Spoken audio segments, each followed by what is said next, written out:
Bismillahirrahmanirrahim. A'udzubillahi minasyaitonirrajim. Bismillahirrahmanirrahim. Alhamdulillah rabbil alamin wassalatu wassalamu ala asyrafil anbiya'i wal mursalin nabiyina Muhammadin wa ala alihi wa sahbihi ajma'in. Subhanaka la ilma lana illa ma 'allamtana innaka antal alimul hakim. Qala rabbi shrah li sadri wa yassir li amri wa hlul 'uqdatam min lisani yafqahu qawli, amma ba'd. Yang dihormati Ustaz Ali, sahabat saya, mahasiswa-mahasiswa Badar, mahasiswa-mahasiswa UTM, tuan-tuan dan puan yang dirahmati Allah Subhanahu wa taala. Assalamualaikum warahmatullahi wabarakatuh.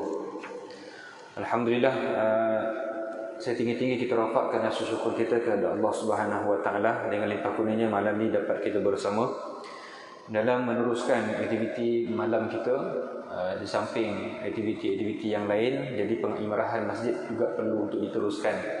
Selain daripada itu, kita perlu juga untuk mendapatkan penambahan-penambahan dari segi ilmu pengetahuan berkaitan dengan hal ehwal keagamaan. Mudah-mudahan segala apa yang kita lakukan dan kita kerjakan mendapat keberkatan daripada Allah Subhanahu wa taala, insya-Allah. Jadi ini berarti Allah Subhanahu wa taala.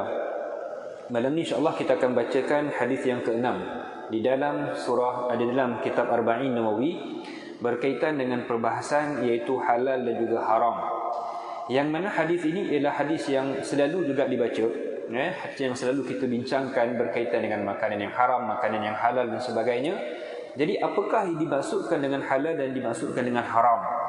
Maka daripada Nu'man bin Bashir, beliau berkata, aku mendengar Rasulullah sallallahu alaihi wasallam bersabda, innal halala bayyinun wa innamal harama bayyinun wa bainahuma umurun mustabihat la ya'lamuhunna katsirun minan nas faman ittaqa syubahati istabara'a li dinihi wa 'irdihi wa man waqa'a fi syubahati waqa'a fil haram karra'i yar'a hawla al-hima yushiku an tarta'a fihi ala wa inna likulli malikin hima ala wa inna himallahi maharimuhu ala wa inna fil jasadil mudghah idza salahat salaha jasad kulluhu wa idza fasadat jasad kulluhu ala wa hiya al-qalb. Dalam hadis ini, tuan-tuan puan yang dirahmati Allah Subhanahu wa taala, Nabi sallallahu alaihi wasallam menerangkan kepada kita satu perkara yang sangat penting. Benda ini, tuan-tuan, kita tak boleh ambilkan, sebab ia adalah berkaitan dengan terima ataupun tertolaknya amal ibadah kita, dan bahkan ia mampu untuk mengaruhi akhlak kita dan mampu juga untuk mempengaruhi keturunan dan juga zuriat kita, dan juga dari segi amalan-amalan yang kita lakukan setiap hari. Apa yang Nabi SAW katakan? Nabi katakan, innal halala bayyinun, sesungguhnya perkara yang halal itu jelas, dan setiap perkara yang haram itu jelas. Dan antara yang halal dan juga haram itu dinamakan sebagai mustabihat, benda yang syubhah. Jadi bila kita katakan berkaitan dengan halal, tuan-tuan, apakah dimaksudkan dengan halal? Halal ni dari segi takrifan ni ialah kullu syai'in la yu'aqibu alaihi biisti'malih. Setiap perkara, setiap benda yang tidak akan menyebabkan dia berdosa bagi orang yang menggunakannya, maka itu dinamakan sebagai halal. Yang haram ni apa? Haram ni ma talaba syari' tarkuhu ala wajhil khatmi wal ilzam. Haram ni ialah benda yang diminta ataupun yang syariat minta untuk ditinggalkan ataupun jangan gunakan bil iltizam, maknanya dengan selama-lamanya tidak ada keraguan padanya, makna itu yang kita katakan dinamakan sebagai haram. Ataupun ma yazum syar'an fa'iluh, benda yang mencemuh pembuatnya, satu benda yang syarak akan mencela kepada orang yang membuatnya. Contoh apa dia, tuan-tuan? Berjudi tidak ada istilah halal, tak ada. Minum arak tak ada istilah halal. Kerana itu kita katakan benda yang halal jelas dan benda yang haram jelas. Dan antara dua-dua tersebut dinamakan sebagai syubhah. La ya'lamuhunna katsirun minan nas. Dan Nabi mengatakan bahawa dan tidak diketahui oleh ramai orang. Faman ittaqa syubhati istabara'a li dinihi wa 'irdihi. maka barang siapa yang menjauhi perkara-perkara syubhat itu, dia telah membebaskan dirinya daripada agama dan kehormatan dirinya. Dan barang siapa yang terjatuh kepada perkara-perkara syubhat, dia telah terjatuh dalam perbuatan yang haram. Ini bagaikan seorang pengembala yang mengembala ternakannya di sekitar daerah terlarang, yang hampir saja haiwan kelembaan itu merempuh ke dalamnya. Ketahuilah bahawa setiap raja itu memiliki batas daerah terlarang bagi orang lain, dan ketahuilah bahawa sesungguhnya daerah terlarang Allah adalah perkara-perkara yang diharamkannya. Ingatlah bahawa di dalam tubuh terdapat segumpal daging. Jika baik, maka seluruh baik tubuh akan menjadi baik, dan jika rosak, maka seluruh tubuh akan menjadi rosak. Ketahuilah bahawa itu adalah hati. Maka dalam hadis ini yang panjang ni tuan-tuan, Nabi SAW nak menceritakan kepada kita, waalaikumsalam warahmatullahi Encik Zamani, alhamdulillah, jazakallah Ustaz Ashraf juga dalam bersama dengan kuliah kita pada malam ini. Jadi Nabi SAW bagi satu garis panduan kepada kita. Dalam kita nak melakukan satu perbuatan, dalam kita nak menggunakan sesuatu benda, dalam kita nak memakan satu benda, pastikan dua perkara ini. Yang pertama ianya adalah halal, yang kedua ia adalah haram. Dan sekiranya kita tak tahu sama ada ia adalah halal ataupun haram, maka Nabi SAW mengatakan bahawa baik tinggalkan sahaja. Tetapi seandainya orang itu dia tahu ini adalah syubhah, tetapi dia tahu bahawa perkara-perkara tersebut adalah haram, adalah halal tuan-tuan, maka tidak menjadi satu kesalahan kepada dia. Contohlah kita katakan gula-gula. Kadang-kadang ada orang beli gula-gula untuk anak lah contoh kan, ataupun beli apa-apa gula-gula untuk dimakan. Dia tengok macam tak ada kandungan halal, tak ada kandungan halal, tapi dia tahu gula-gula ni hanya sekadar diperbuat daripada gula dan gula ataupun perisa tambahan dan sebagainya.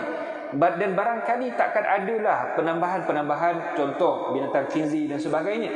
Maka dia katakan tak apalah, benda ni walaupun tak ada logo halal, tetapi dia makan. Kenapa? Dia tahu bahawa gula-gula ini adalah benda yang halal, selagi mana tidak ada keraguan padanya. Tetapi kalau anda kata dia syubhah, contohlah kita katakan macam jelly kan, jelly yang biasa kita makan masa raya dululah. Ustaz tak tahulah zaman korang ni masih ada ke tidak. Kalau zaman Ustaz dengan Ustaz Ali dulu memang ada jelly yang kental tu, yang bersalut dengan gula tu kan, yang ada perisa pandan, perisa strawberry dan sebagainya. Orang buat kajian dan memang itu jelly tersebut adanya bahan-bahan yang diperbuat daripada tulang khinzir untuk menjadikan dia pejal. Maka andai kata dia tengok di situ tak ada logo halal dan sebagainya, dan timbul syubhah pada diri dia kerana dia dah pernah baca, dia katakan gula-gula ni datang daripada Cina dan sebagainya dan mengandungi gelatin babi dan sebagainya. Akhir sekali ditinggalkan. Meninggalkan perbuatan yang syubhah itu adalah yang paling terbaik, berbanding kalau dia tahu alah tak apalah sekadar gula-gula je pun, bukannya benda yang lain kan. Jadi dia makan. Bila makan, jatuhlah perbuatan itu kepada perbuatan yang haram. Maka sebab itulah dalam hal ini dia katakan apa yang Allah Subhanahu wa taala katakan dalam suratul An'am pada ayat 119, Allah kata waqad fassalna lakum ma harrama alaikum. Sesungguhnya Allah Subhanahu wa taala telah memberikan penjelasan kepada kamu apakah benda yang diharamkan kepada kamu. Maka di sinilah nak bagi tahu kepada kita, dia katakan sedangkan sesuatu yang tidak jelas iaitu syubhat adalah seperti memakan sesuatu yang diperselisihkan tentang kehalalan dan keharamannya, baik secara tersendiri seperti kuda bagal, peranakan kahwin silang antara kuda dan juga keldai dan juga biawak padang pasir dhab. Juga begitu minuman apa diperselisihkan keharamannya seperti minuman yang memabukkan. Bila diminum dalam jumlah yang banyak, ia juga seperti mengenakan sesuatu yang diperselisihkan. Kebolehannya seperti pakaian dari kulit binatang buas dan semacamnya. Jadi ini adalah benda-benda yang dinamakan sebagai benda yang syubhah. Baik. Agama ini sempurna dan telah mencakup segala sesuatu yang diperlukan oleh umat ini. Jadi dalam perbahasan ini tuan-tuan, puan-puan dirahmati Allah Subhanahu wa taala, Nabi SAW dan juga penafsir ataupun Imam Nawawi mengatakan bahawa Islam adalah agama yang telah sempurna, tidak perlu kepada penambahan ataupun tidak perlu kepada pengurangan. Kebanyakan orang hari ini melihat bahawa Islam ini pada zaman Nabi SAW ada benda-benda kerahsiaan-kerahsiaan yang Nabi masih lagi belum sampai. Itu totally salah. Kenapa kita katakan sedemikian? Kerana Nabi SAW sifat dia tabligh. Nabi SAW sebelum Nabi SAW wafat, Nabi tanya kepada sahabat-sahabat Nabi, adakah aku telah menyampaikan kepada kamu keseluruhan agama? Maka sahabat Nabi katakan, ya Rasulullah, kami menjadi saksi terhadap apa yang kau sampaikan kepada kami. Nabi SAW katakan kepada kita, tuan-tuan, dan Nabi SAW nak pesan kepada kita bahawa tidak ada kerahsiaan yang Nabi SAW simpan pada diri Nabi SAW. Kalau begitu, tuan-tuan, kalau begitulah tafsiran orang, sesetengah orang, tuan-tuan, mengatakan, oh, dalam kita beragama ni masih ada lagi rahsia-rahsia yang Nabi SAW tak sampaikan. Kenapa? Nabi SAW hanya sampaikan kepada orang yang tertentu saja. Nabi SAW tak sampaikan kepada orang lain. Makna di situ, tuan-tuan, adalah Nabi SAW bersifat khianat. Wa na'udzubillah min dzalik. Daripada kita mensifatkan Nabi sebagai orang yang khianat. Sedangkan Nabi SAW dia akan menyampaikan segala apa yang Nabi SAW diberikan wahyu oleh Allah Azza wa Jalla. Baik benda tersebut kecil ataupun besar, tetap akan disampaikan kepada umatnya. Maka sebab itulah, dalam hal ni, Islam adalah agama yang telah sempurna. Tidak perlu kepada penambahan dan tidak perlu kepada pengurangan. Sebab itulah, dalam hal ni dikatakan ringkasnya bahawa Allah Subhanahu wa taala telah menurunkan kitab suci kepada nabinya yang di dalamnya Allah Subhanahu wa taala menjelaskan segala apa yang diperlukan oleh umat ini daripada halal dan juga haram, sebagaimana firman Allah Subhanahu wa taala, wa nazzalna 'alaikal kitab tibyanan likulli syai'. Allah Subhanahu wa taala katakan, dan kami turunkan kitab itu Al-Quran kepada kamu untuk menjelaskan tentang segala sesuatu. Maka di sini, tuan-tuan, kalau kita lihat, ada kisah ini diceritakan oleh guru kami, Fadilatul Datuk Zahzan bin Muhammad. Dia cerita ketika mana ada satu profesor pakar muamalat di sebuah universiti yang terkemuka di Malaysia. Dia ni, tuan-tuan, dia mengajar pakar-pakar rujuk bank-bank seluruh Malaysia. Dan pada ketika itu, tuan-tuan, yang datang ke dalam kelas tersebut orang yang master, orang yang PhD, nak mengejar bagaimana muamalat dalam Islam tersebut. Maka profesor ni, dia katakan kepada anak murid tersebut, dia quotekan perkataan-perkataan daripada Al-Quran, yang mana dalam kelas tersebut ada pelbagai orang agama, ada yang Buddha, ada yang Hindu, ada sekian-sekian. Lalu ketika itu anak murid ni, tuan-tuan, dia angkat tangan. Dia kata, Prof, saya nak tanya satu kepada Prof. Lalu Prof kata, okey, dipersilakan, fadhal. Dia kata, saya tengok Prof ni mengambil kod hanya dalam Al-Quran. Sedangkan kami ni ada yang beragama Hindu, ada yang beragama Kristian dan sebagainya. Dan seperti mana saya ni beragama Kristian. Saya nak juga rujukan daripada kitab-kitab Bible. Maka profesor tu kata apa? Saya ni dah jadi profesor sejak 30 tahun yang lalu. Dan saya telah menjadi pakar rujuk muamalat, pakar rujuk ilmu muamalat Islam sejak 10 tahun yang lalu. Dan saya tidak mendapati apa-apa kandungan dalam Bible yang menceritakan tentang muamalat. Maka budak tadi dia tak puas hati. Dia kata, bagaimana tak ada? Sedangkan dalam kitab Bible menceritakan semua perkara. Lalu ketika itulah profesor ni kata apa? Okey, baik, sekarang ini saya berikan kepada kamu tempoh 1 minggu. Apa yang perlu kamu lakukan ialah kamu perlu untuk dapatkan perbahasan berkaitan dengan muamalat di dalam kitab Bible. Maka ketika itu, tuan-tuan, puan-puan dan puan-puan sekalian, masuk hari minggu yang dijanjikan, budak tadi datang ke dalam kelas tersebut dalam keadaan yang pucat. Kenapa, tuan-tuan? Kerana profesor tadi kata apa? Minggu ni kamu berkebentang berkaitan dengan muamalat di dalam kitab Bible. Lalu setelah itu, tuan-tuan, apa yang dikatakan? Budak tadi dia minta maaf kepada profesor tadi. Dia kata, Prof, saya minta maaf. Memang seminggu ini saya tengok daripada kulit ke kulit dalam kitab Bible memang tidak menjumpai hukum berkaitan dengan muamalat. Dia kata, tak ada langsung. Tapi berbeza dengan Al-Quran. Al-Quran, tuan-tuan, menceritakan keseluruhan tentang hukum. Dan bahkan bukan hanya sekadar hukum hakam halal dan haram. Tetapi kalau kita lihat keseluruhan kehidupan kita, Allah Subhanahu wa taala cerita. Kita lihat dalam suratul Nur. Dalam suratul Nur ni tuan-tuan, banyak kelebihan-kelebihan dan penceritaan yang Allah Subhanahu wa taala sampaikan kepada kita.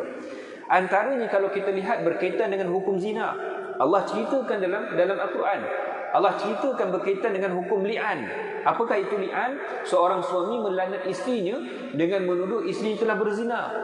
Dan apakah hukum bagi orang yang menyebarkan berita palsu ataupun cerita palsu, memfitnah wanita yang muhsinat, wanita yang terpelihara maruah dan sebagainya, telah berzina.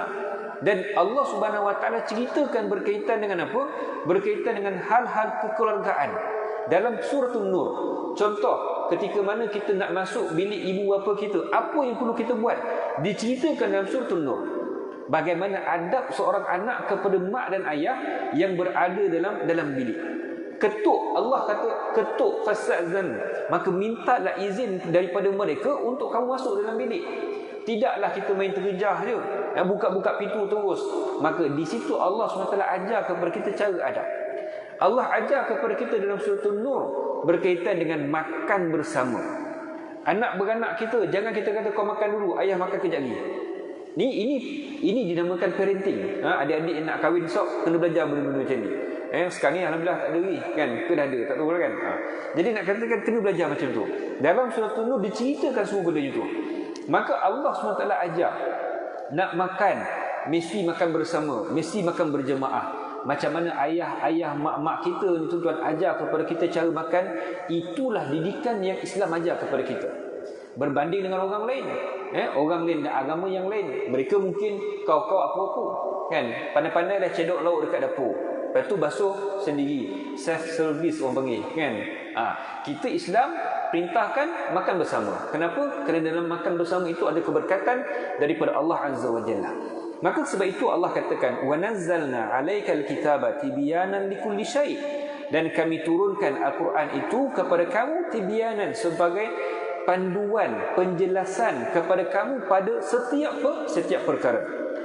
Mujahid rahimahullah ta'ala dan lain-lain berkata, yakni penjelasan bagi sesuatu yang diperintahkan dan dilarang bagi mereka.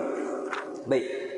Kemudian dalam hadis yang lain Nabi mengatakan, al-halalul bayyinun wal haramu bayyinun wa baina dhalika umur mushtabihat la yadri kathir minan nas amman halal hiya amdan ammal haram.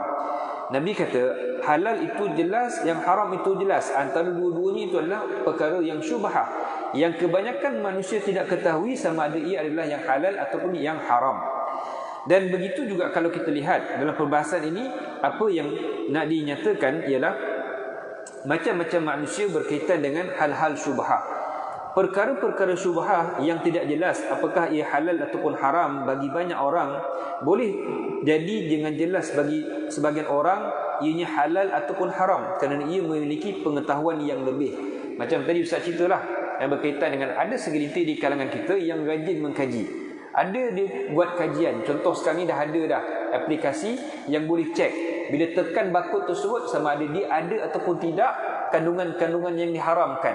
Jadi di situ dia cek, dia dah tahu ni halal. Dia cek ukur ini haram. Maka itu bagus. Tapi kalaulah orang yang tak tahu, bagaimana? Maka bila orang tak tahu ni, Nabi SAW bagi satu garis panduan. Andai kata kita tak tahu ni, tengok macam meragukan. Ustaz tuan-tuan pernah terkena di rumah bapa saudara Ustaz, di rumah bapa saudara saya, ketika itu hari raya. Jadi ramailah di antara kontraktor ni yang bagi hadiah handphone. Bila bagi hadiah handphone ni kita tak tahu daripada mana datang sumber. Jadi bila kita tengok tuan-tuan, masa tu kecil lagi, umur lebih kurang masa tu 15 tahun masa tu. Lalu tidur di rumah pak cik dan tengok ada handphone. Bila ada handphone ni tuan-tuan, ada 2 air gas, air tin. Kita masa kecil ni air tin memang jadi habit betul kan, jadi memang tabiat betul.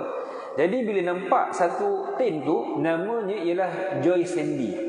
Kalau siapa yang pernah tengok Joy Sandy, ceklah Joy Sandy dalam Google, memang ada. Joy Sandy ni ialah arak sebenarnya, tapi gambar di depan tu adalah gambar oren. Jadi bila kita tengok gambar oren, kita tak sangkalah itu adalah arak. Tapi bila kita minum ni tuan-tuan, kita rasa macam masam-masam. Jadi nasib baik tuan-tuan, Allah Subhanahu Wa Taala pandu kita ni tuan-tuan. Maka ketika mana, Waalaikumsalam warahmatullahi wabarakatuh. Jazakallah khair. Bila kita rasa masam, hati kita rasa tak seronok. Hati kita rasa macam something. Lalu bila kita tengok di belakang kandungan dia tulis apa?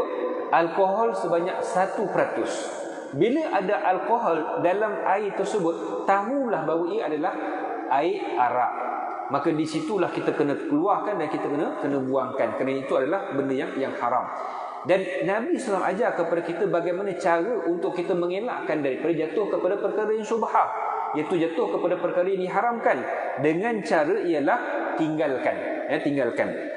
Baik.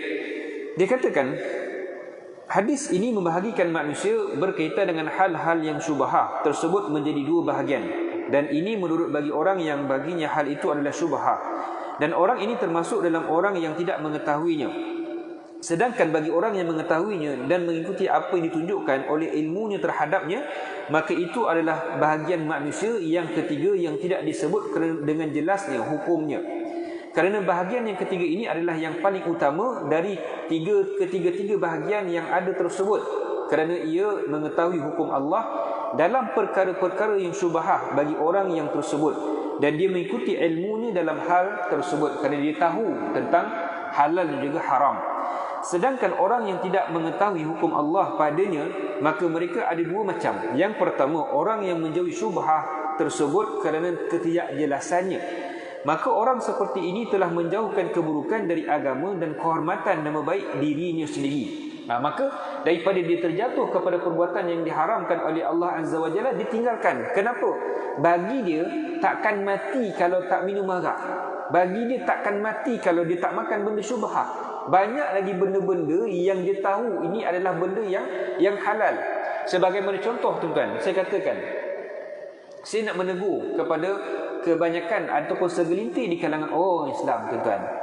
Ada segelintir daripada kita ni tuan-tuan yang kita faham, kita rasa manusia berbeza, kita merasa manusia takkan sama.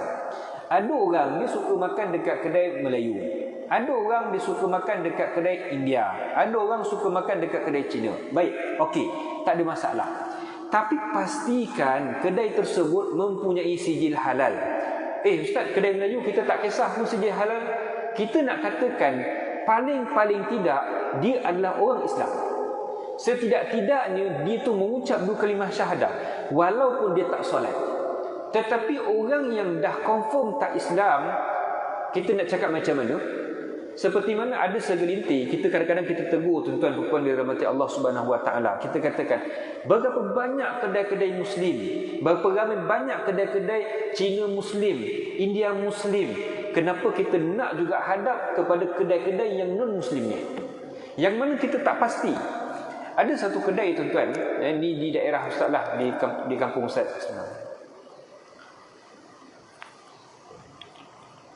Di kampung Ustaz. Yang mana kedai tersebut memang sangat laris. Kedai non-Muslim lah, kedai non-Muslim. Memang perniagaan dia dipenuhi oleh orang-orang Melayu. Ada yang pakai serban, ada yang pakai kopiah, ada pakai baju Melayu. Kita pun tak tahu bagaimana tabiat orang itu tuan. Bila kita tegur, dimarah. Dia kata apa? Sukati lah. Ni takkan dia masak babi, dia kata. Takkan dia nak masak khinzir. Dia kata, tukang masak Melayu. Dia cakap macam tu, tukang masak Melayu. Suatu hari, ditakdirkan Allah Azza wa Jalla tuan-tuan. Ini berlaku tuan-tuan, memang dia berlaku. Ada orang nampak, ini bukan kita katakan buat cerita, tak, memang betul. Ada orang nampak, ada lori babi parking belakang kedai dia. Turunkan daging-daging babi. Agak-agak orang tersebut bila nak masak, dia asingkan kuali. Dia takkan asing kuali. Dia takkan asingkan kuali. Kuali itulah yang dimasak babi, kuali itulah dimasak mi. Kuali itulah dimasak mi goreng, nasi goreng dan sebagainya. Dia belajar berkaitan dengan bagaimana nak sertu. Tak, dia takkan belajar. Kenapa? Bagi dia benda tersebut merugikan. Merugikan masa satu, merugikan, tak ada manfaat bagi dia. Kenapa? Bagi dia buat apa aku nak rasa tu? Babi ni bukan haram bagi aku, halal bagi aku, tak ada masalah. Tapi orang Melayu, orang Islam yang makan di situ, dia kata, Ustaz, sedap Ustaz. Kan? Dia punya kuah ni tak pelik kan, dia kata. punyalah sedap kuah kari dan sebagainya. Mana tak datang kuah kari sedap? Bila orang tengok balik tuan-tuan, daging babi itu ke atas. Bila dipanggang tuan-tuan, air babi itu ditadah, dan air babi tersebut dimasukkan dalam mi kari. Lalu orang Melayu lah yang pakai kopiah, yang pakai serban, yang pakai baju Melayu raya dan sebagainya, hirup. Bila kita tegur marah, bila cek balik dekat Jabatan Agama, memang kedai tersebut tak pernah pun memiliki sijil halal. Tapi bila kita katakan sedemikian, makin ramai orang datang ke kedai tersebut. Alasan apa? Alasan mi kari sedap. Kita katakan macamlah manusia hari ini tuan-tuan, mati kalau tak makan mi kari di kedai non-Muslim. Berapa ramai kedai-kedai orang Muslim yang mi kari dia sedap, tapi kita tak nak cari. Kita nak juga pergi cari ke kedai tersebut. Kita ni tuan-tuan, kadang-kadang kita terlalulah dekat kedai-kedai non-Muslim ni tuan-tuan. Kadang-kadang kita bau pun kita bau hanyir, kan? Bukan nak cakap apa. Kadang-kadang makanan itu, masakan itu, kan? Kita nak makan pun tak lalu kita nak makan. Tapi kita katakan inilah takwa yang ada pada diri kita. Walaupun tak banyak tetapi sedikit, itulah yang menghalang diri kita daripada melakukan ataupun makan benda-benda yang syubhah. Maka dikatakan, dan makna istabra' adalah mencari kebebasan, kebaikan bagi agama dan harga dirinya daripada kekurangan dan juga keburukan.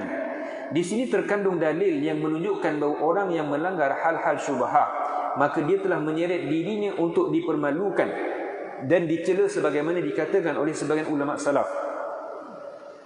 Sesiapa yang bawa dirinya untuk dituduh, maka janganlah dia mencela orang yang berburuk sangka kepada dirinya. Maksudnya apa? Kenapa kita sendiri yang jatuhkan diri kita kepada fitnah?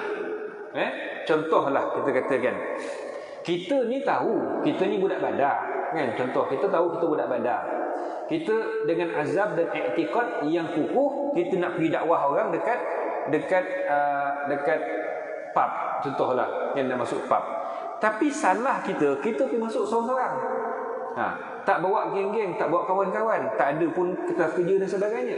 Bila kena tangkap, kita kata, Ustaz, saya tak salah Ustaz, saya pergi sana nak berdakwah. Bagaimana nak berdakwah kalau pergi seorang-seorang? Di manakah bukti kita berdakwah? Jadi di situ jangan kita salahkan orang. Kalau orang cakap, aku nampak kau itu pergi rumah urut, contoh kan. Aku nampak kau pergi rumah urut. Tak, aku bukan pergi rumah urut, aku pergi berdakwah kat situ. Okay, contoh kan kita kata. Dia sendiri yang menjatuhkan. Kita kata, kau ni buruk sangka sangat lah, kan? Kau ni buruk sangka sangat. Kita jangan malah dia kerana dia buruk sangka kepada kita. Kenapa? Kerana kita sendiri yang meletakkan diri kita kepada fitnah. Itu dimaksudkan oleh dalam hadis ini. Dalam riwayat yang lain dikatakan, faman tarakaha istibra'an li dinihi wa 'irdihi faqad salima. Maka barang siapa yang meninggalkannya demi membebaskan agama dan harga dirinya dari keburukan, maka dia telah selamat. Maknanya bahawa dia meninggalkan dengan tujuan tersebut, iaitu bebaskan agamanya dan harga dirinya daripada kekurangan dan tujuan, dan bukan untuk tujuan yang lain berupa riak dan semacamnya. Maka dia ni tuan-tuan bebaskan diri dia daripada melakukan perbuatan riak kepada manusia yang lain. Contoh memberi sedekah ataupun buat-buat solat, buat-buat baik dan sebagainya. Dia buat baik bagus, dia menjadi orang yang baik bagus, tapi yang buat baik tu tak bagus. Itu istilah dia. Jadi baik bagus, tapi jangan buat baik itu tidak bagus. Maka di sini yang kedua dikatakan bahawa orang yang jatuh ke dalam hal-hal syubhah, padahal semua itu memang syubhah baginya. Sedangkan orang yang melakukan sesuatu yang dianggap syubhah oleh orang-orang, tetapi dia sendiri meyakini halal, maka tidaklah ada berdosa baginya dalam masalah tersebut. Akan tetapi jika dia khawatir orang-orang yang menganggapnya tercela kerana melakukan hal itu, lalu pada saat itu dia meninggalkannya untuk menjaga harga dirinya, maka itu juga satu yang baik. Dan ini adalah seperti mana dinyatakan oleh Nabi SAW kepada orang yang beliau lihat ketika beliau sedang berdiri bersama Safiyah, isteri beliau. Innaha Safiyatun bintu Huyai. Nabi mengatakan dia adalah isteri saya Safiyah binti Huyai. Baik, cerita ni tuan-tuan adalah berkaitan dengan ketika mana satu malam ni tuan-tuan, zaman Nabi SAW tidak ada lampu. Bila tidak ada lampu dalam suasana yang gelap, Nabi SAW berjalan dengan isterinya iaitu bernama Safiyah. Dan daripada hadis ini nanti saya akan ceritakan apakah faedah daripada hadis tersebut. Lalu ketika mana sahabat Nabi nampak Nabi SAW berjalan dengan Safiyah, berjalan bersama dengan perempuan, lalu Nabi SAW dia patah balik, dia dipanggil sahabat Nabi. Dia kata sini, dia kata. Lalu sahabat Nabi kata, "Kenapa ya Rasulullah? Ini adalah Safiyah binti Huyai. Ini adalah Safiyah binti Huyai, ialah isteriku sendiri." Daripada hadis ini tuan-tuan, istinbat hadis ni, Nabi SAW nak bagi tahu kepada kita apa? Jangan timbul fitnah. Boleh buat satu perkara, tetapi jangan menyebabkan timbulnya fitnah pada diri kita. Seandainya kalau itu berlaku, kita perlu untuk menjelaskan kepada manusia yang lain, kepada orang yang lain dengan mengatakan kebenaran. Contohlah, kalau anda kata kita berjalan dengan adik kita lah, orang tak tahu kita ni, contohlah kita ni Presiden Badar, contoh kan, Badar yang ini kena kan, Presiden kelab Islam lah, Persatuan Islam contohnya. Lalu orang cakap, apa Presiden jalan dengan perempuan, sedangkan orang tak tahu itu adik dia ataupun akak dia. Maka di situ dia perlu untuk mempertahankan diri dia dengan mengatakan, "Tak, ini adalah adik saya. Salah ke saya nak berjalan dengan adik saya ataupun berpegang tangan dengan adik dan sebagainya?" Orang akan cakap, "Aku rasa kau belum kahwin, tapi kau berpegang tangan dengan siapa?" "Tak, ini adik aku." Pesan macam tu supaya tidak menimbulkan fitnah kepada kita. Maka berdasarkan hadis Nabi SAW inilah menjadi petunjuk kepada kita, andainya boleh timbul satu fitnah kepada kita, maka kita kena pertahankan. Sedangkan jika orang bersangkutan melakukan dengan keyakinan bahawa hal itu adalah halal baginya, boleh jadi berdasarkan ijtihad yang boleh dan juga boleh kerana taklid yang boleh. Sementara dia salah dalam keyakinan tersebut, maka hukumnya sama dengan hukum yang sebelumnya. Maka ijtihadnya lemah dan taklidnya adalah taklid yang tidak boleh dan yang membuatnya melakukan hanya mengikut hawa nafsu. Maka hukumnya sama dengan orang yang melakukannya padahal itu adalah syubhah baginya. Kalau dia ni berijtihad, contohnya dia berijtihad, sedangkan ghalabatul zon tu ataupun dia punya zon itu lebih daripada syubhah. Contoh, kalau kita katakan okey, dari segi ini kita katakan halal ataupun haram, tetapi halal bagi kita tu lebih tinggi dan lebih tinggi. Bila kita tengok sana'at min maghrib contoh, dibuat daripada negara maghribi contoh, tak ada logo halal pun. Tapi bila kita tahu maghribi ni negara Islam, ataupun sana'at min Saudi ke, sana'at min Indonesia ke, made from Indonesia dan sebagainya, kita tahu benda tersebut adalah benda yang diperbuat di negara Islam. Bila diperbuat daripada negara Islam, kita yakin bahawa ini adalah produk yang halal walaupun dia tidak ada logo halal. Maka di situ halal tu dia mengatasi daripada haram. Tapi bila kita tak tahu sama ada ia adalah halal ataupun haram, tapi bila kita tengok ni made from Thailand contoh, made from Cambodia, made from sekian-sekian, yang kita tahu bahawa negara tersebut adalah negara yang bukan Islam, dan dia tidak ada pun satu komuniti yang memastikan ia adalah halal, maka ketika itu kalau anda kata kita ambil dan kita makan, maka dia telah jatuh kepada perbuatan yang diharamkan oleh Allah Azza wa Jalla. Kenapa tuan-tuan? Kerana dia makan kerana nafsu, bukan kerana ijtihad dia. Dia tahu dah ini memang salah, lebih kepada haram, tapi dia makan juga, maka dia jatuh kepada perbuatan yang diharamkan oleh Allah Azza wa Jalla. Maka di sini dia katakan, dan orang yang melakukan hal-hal syubhah padahal baginya ia adalah syubhah, maka Nabi SAW mengkhabarkan bahawa dia telah jatuh kepada perbuatan yang diharamkan oleh Allah Azza wa Jalla. Dan ini tafsiran, dan ini ditafsirkan dengan dua makna. Makna yang pertama bahawa tindakan yang melakukan hal syubhah yang didasari oleh keyakinan bahawa ia memang syubhah boleh menjadikan jalan kepada tindakan melakukan yang haram, dan dia yakin bahawa ia adalah memang haram secara bertahap dan toleran. Dan dalam salah satu riwayat hadis ini disebutkan, wa man istara'a ala ma yashukku fihi min al-ithmi aw syaqa ay yuqa'a mastabana. Dia katakan bahawa, dan barang siapa yang melakukan apa yang diragukan dari perbuatan dosa, nescaya dia hampir-hampir menjerumuskan dirinya kepada apa yang diharamkan secara jelas. Dia tahu itu adalah perkara yang syubhah, tetapi lebih kepada perbuatan haram, dan dia lakukan juga, maka dia telah melakukan perbuatan haram. Dan makna yang kedua, bahawasanya orang yang berani melakukan apa yang memang syubhah pada pandangannya, di mana dia tidak mengetahui apakah halal ataupun haram, maka tidak ada yang menjamin bahawa sebenarnya hal itu justru adalah sesuatu yang jelas haram, sehingga dia melakukan yang haram dari arah yang dia tidak ketahui bahawa ia adalah haram. Seperti mana sabda Nabi SAW, "Karra'i yar'a haula al-hima, yushiku ay yarta'a fihi, ala wa inna likulli malikin hima, ala wa inna himallahi maharimuhu." Ini bagaikan seorang pengembala yang mengembala ternakan di sekitar daerah yang terlarang, yang hampir saja haiwan gelembaan itu, haiwan gelembalanya meragut rumput di dalamnya. Ketahuilah bahawa setiap raja itu memiliki batas daerah terlarang bagi setiap orang, dan ketahuilah bahawa sesungguhnya daerah terlarang bagi Allah adalah perkara-perkara yang diharamkan oleh Allah Subhanahu wa taala. Maka sebagai kita punya takwa di sisi Allah Subhanahu wa taala, ialah perlu untuk kita menjaga dan memelihara diri kita daripada melakukan perbuatan-perbuatan yang diharamkan oleh Allah Subhanahu wa taala. Dan seperti mana firman Allah Subhanahu wa taala, Allah mengatakan, "Tilka hududullahi fala taqrabuha, kadzalika yubayyinullahu ayatihi lin-nasi la'allahum yattaqun." Allah mengatakan, itulah batas-batas, larangan-larangan Allah, maka janganlah kalian mendekatinya. Demikianlah Allah menerangkan ayat-ayat kepada manusia agar mereka bertakwa kepada Allah Subhanahu wa taala.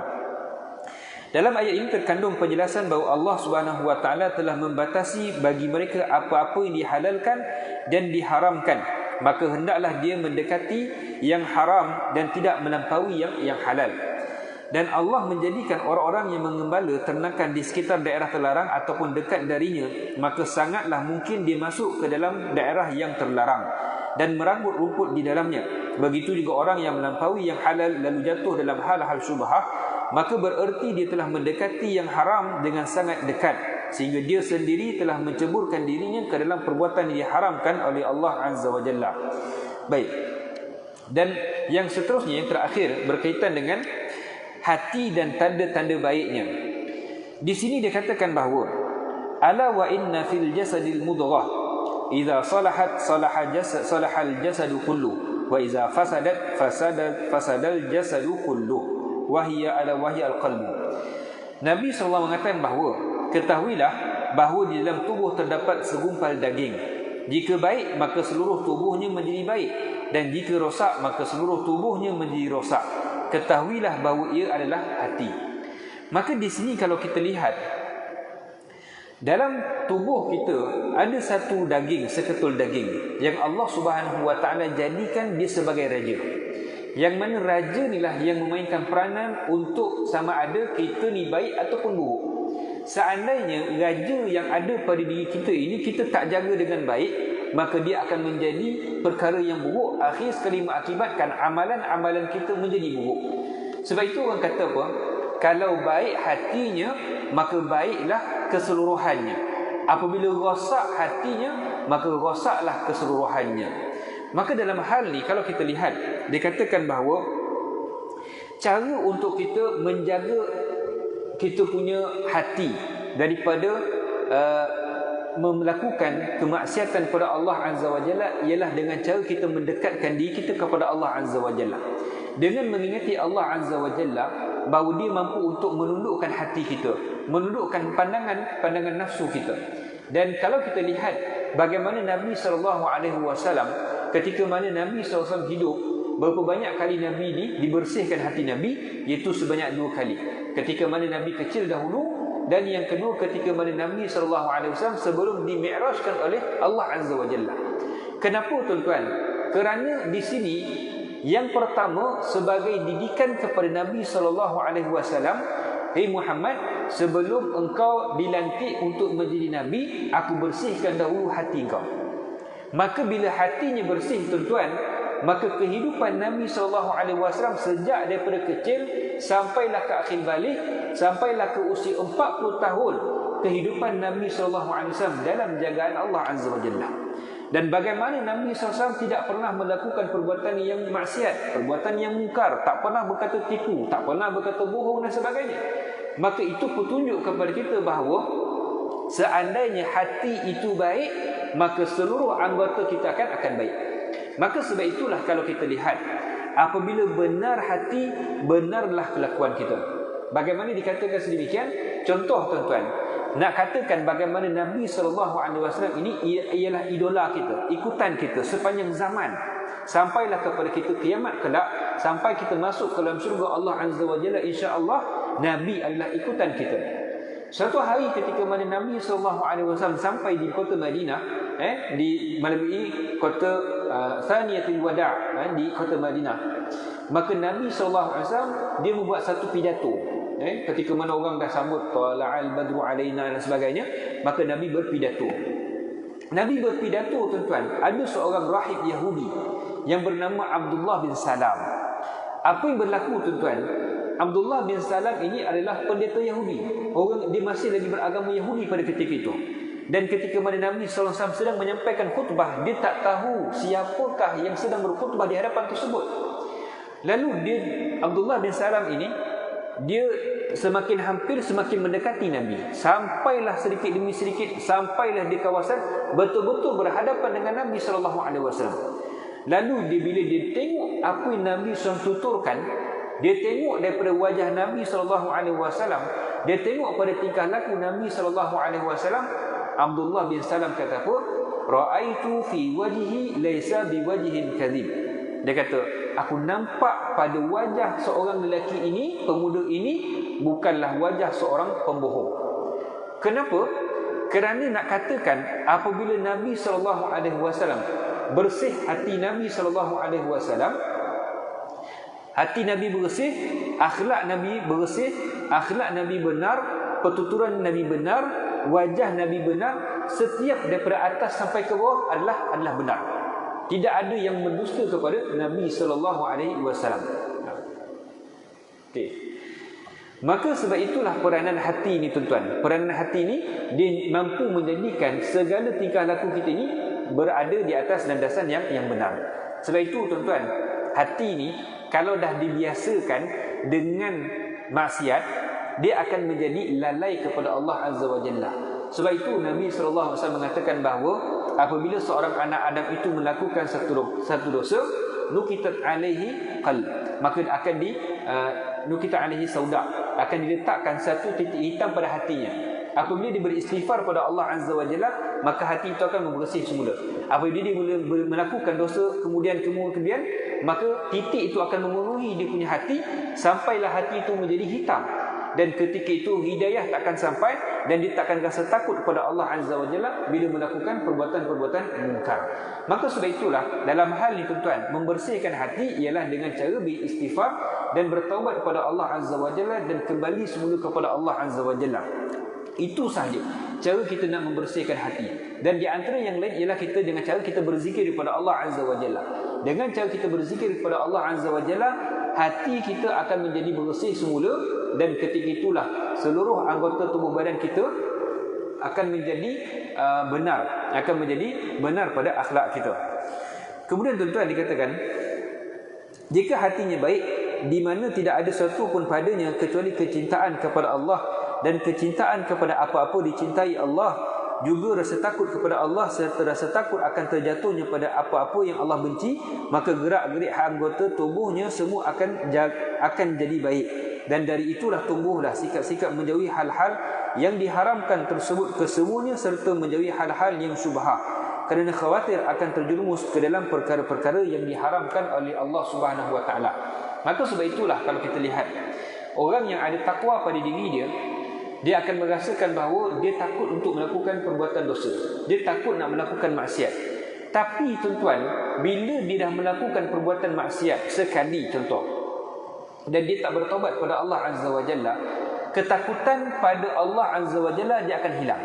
Bila ketakutan pada Allah Azza wa Jalla itu akan hilang, maka ketika itulah dia dah tak nak bertaubat pada Allah Azza wa Jalla, dan dia akan bertambah lagi dengan dosa-dosa yang dilakukan.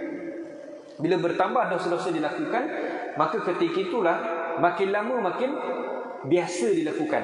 Daripada dia takut nak melakukan dosa, akhir sekali dah menjadi biasa bila melakukan dosa. Maka sebab itulah dalam hal ni tuan-tuan, perlu seorang itu untuk menjadikan diri dia sentiasa dekat kepada Allah Subhanahu wa taala. Dan dikatakan, jika hatinya rosak di mana hawa nafsu menguasainya, dan mencari apa-apa yang disenangi hawa nafsunya sekalipun Allah membencinya, maka gerak-gerik hidup anggota tubuhnya semua akan rosak, lalu menjalar kepada perbuatan-perbuatan maksiat serta perkara-perkara syubhah sejalan dengan kadar mengikuti hawa nafsu tersebut. Dan tidak ada kebaikan bagi hati sehingga tertanam di dalamnya ma'rifatullah, mengenal Allah, pengagungan kepadanya, kecintaan kepadanya, pemuliaan terhadapnya, berharap kepadanya dan bertawakal kepadanya, dan hatinya penuh dengan semua itu. Dan inilah hakikat tauhid dan dimaknakan dengan kalimah la ilaha illallah. Allah Subhanahu wa taala berfirman, "Qul in kuntum tuhibbunallaha fattabi'uni yuhibbukumullah wa yaghfir lakum dzunubakum." Allah katakan, jika kalian benar-benar mencintai Allah, ikutlah aku, nescaya Allah mencintai kalian dan mengampuni dosa-dosa kalian. Allah menjadikan tanda benarnya kecintaan hamba kepadanya adalah mengikuti para rasul. Ini menunjukkan bahawa kecintaan kepada Allah Subhanahu wa taala tidak akan terwujud kecuali dengan ketaatan dan kesesuaian. Maka sebab itulah kalau kita lihat Yahya bin Mu'az berkata, bukanlah orang yang jujur yang mengklaim dirinya mencintai Allah tetapi tidak menjaga batasan-batasannya. Maka sebab itulah kalau kita katakan, kalau kita cintakan Allah Azza wa Jalla, maka perlu untuk kita ikut Nabi SAW. Bukan dengan kita katakan, oh itu label Nabi, kita ni tak sampai label Nabi, kita tak boleh ikut Nabi sebab apa? Itu adalah martabat Nabi. Kita ni buat bagaimana? Kita ni ikut sekadar jalan-jalan hamba saja. Tak perlu untuk kita ikut apa yang Nabi SAW bawa kepada kita, kerana itu adalah khususiat kepada Nabi SAW. Itu salah dan juga fatal dalam ilmu iman kita, tuan-tuan. Sedangkan Allah kata apa? Wa ma atakumur rasul fakhudhu wa ma nahakum anhu fantahu. Apa yang diajar, apa yang dibawa oleh Nabi kamu ambil, dan apa yang dilarang oleh Nabi kamu tinggalkan. Jadi tuan-tuan perempuan yang dirahmati Allah Subhanahu wa taala, cukup sekadar itu pembahasan kita. Insya-Allah kita akan sambung pada perbahasan yang seterusnya berkaitan dengan agama adalah nasihat. Agama adalah nasihat, dan apakah dimaksudkan dengan nasihat itu? Insya-Allah kita akan sambung pada minggu yang akan datang. Mudah-mudahan Allah Subhanahu wa taala memberkati kita. Aqulu qauli hadza wa astaghfirullahal azim li wa lakum. Wassalamualaikum warahmatullahi wabarakatuh.